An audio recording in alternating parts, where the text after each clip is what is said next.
Hi, my name is Salim Khan. I work for Edwards Life Sciences in the surgical structural heart team with Adrian Carroll. Today we're at Walsall Manor Hospital. This is where my children were born, and this is where my story begins.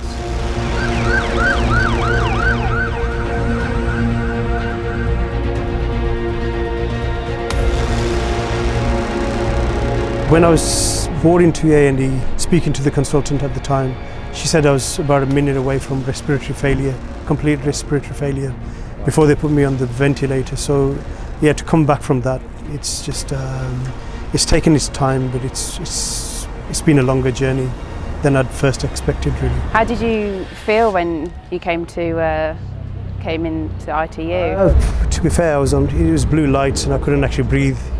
I didn't remember much after that until I woke up in ICU. Which must have been such a incredibly scary moment for you. Obviously, I think a lot of the time is we forget that, you know, there's patients on the other end, there's feelings, there's families, and I think a lot of the time is, you know, we get so caught up in the moment, and especially during COVID, that is definitely what happened with us. Yeah, I think what was sort of different this time around was that, you know, we weren't allowed any visitors. That I guess was difficult, and the fact that, you know, when I came in, you know, I think the trust was overwhelmed. There were that many other patients, so, you know, the fact that you took so much time, you know, myself as well as all the other patients, it was just an amazing experience in difficult conditions, really. Hi Chantal, first of all, thank you so much for taking care of me while I was in ICU.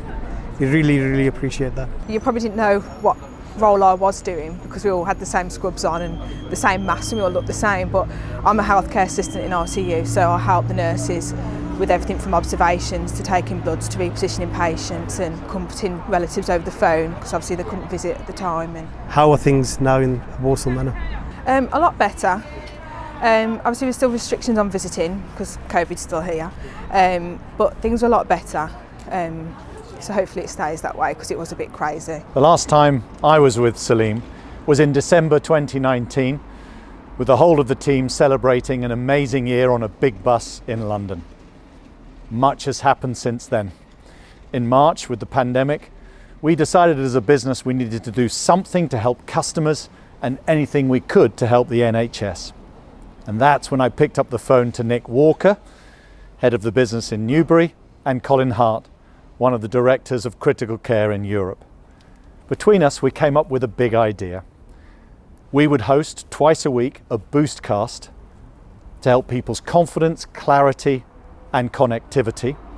And with every view on social media, a donation would be put towards the NHS. And in terms of this donation, what does it mean to your unit in ICU? Well, it's an overwhelming amount, obviously, and we can't begin to say how grateful we are. Predominantly, we've got ideas that we wanted to go towards the rehabilitation aspect of patients, and this is their recovery when they're recovering from a critical illness, and it's how we get them back onto the path of getting towards normality for them, and we've got some ideas of how we want to spend it, and we're quite excited by that prospect as well. It was wonderful for us standing back looking at that circle with them speaking to you in a circle. It was very magical to observe. It must have been incredible to be. It was, and you know, as I say, for myself, I think the big thing was being able to say thank you to them, because this is really the first time I've met the team. And the great thing is when I did call them, you know, and we talked about the charity, they all knew who I was. So I was probably one of the luckier ones to, you know, from ICU to be able to sort of go back home. It's amazing to see you looking really good and healthy. You know, brilliant. It was a really hard time for us all, but I think, you know, collectively as a unit, we got through it, and you know, we've come out the other side, and it's, like I said, it's really good to see you. I've sort of worked for the last 20 years. I've seen, you know, the great work that you all do, but just to sort of be a patient and see it from that side, it was just, I mean, for me, nothing was a surprise. You know, it's the high standards I always expected, and I always knew that, you know, the doctors and nurses were capable of.